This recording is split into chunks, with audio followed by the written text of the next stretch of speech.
So ngayon guys, magkano ang iyong ano, reveal na natin ang mga napamili. Magkano napamili ni Jennifer? 2,774 or mga 10,000, mga 13,000 pesos sa Pilipinas. Kay tita. Tita, magkano sa'yo?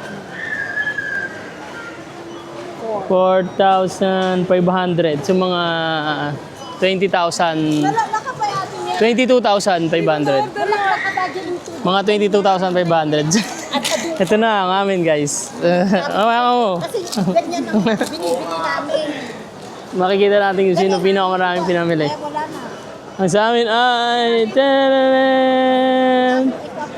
5,133. So magkano yun? Pero nabaybayag yan. 25,100 pesos. So yun guys.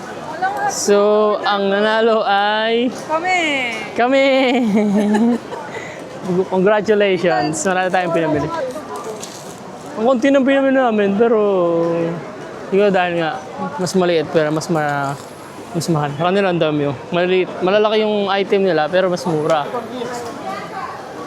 Gaya nito, bumili kami ng mga chocolates pampadala sa Pilipinas. So, okay lang naman. Minsan lang naman mag-Costco. Huwag ka lang umulit. Hindi tayo ulit. Next time ulit. Next time na ulit. 2 months pa. 2 months ulit ha. Pang ano na lang sa ano. Pang stock na lang sa bahay. O si Julie pero di makatulog oh. Super. Yeah, tapos may pizza kami. Happy tayo, happy tayo. May pizza kami, tapos kakain mo na kami. May hot sauce ba? Or wala? Kakain mo na kami ng pizza. So, tanghalian na rin. Dito na ba tayo? Doon sa labas. Doon tayo. Wala sa Kakain na kami. Nasaan sa'yo? Wala nga, hindi Hati na lang tayo. na lang kay Drex. Sa'yo, kain ka. kinain mo to.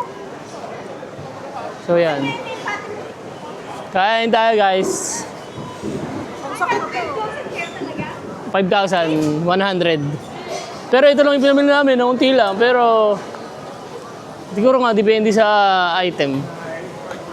Kasi mga ano yung ano namin. But anyway, okay lang naman yan. 5,000. Minsan na lang naman mamili. Tsaka karamihan naman dyan ipapadala naman sa Pilipinas. Kaya, okay lang naman.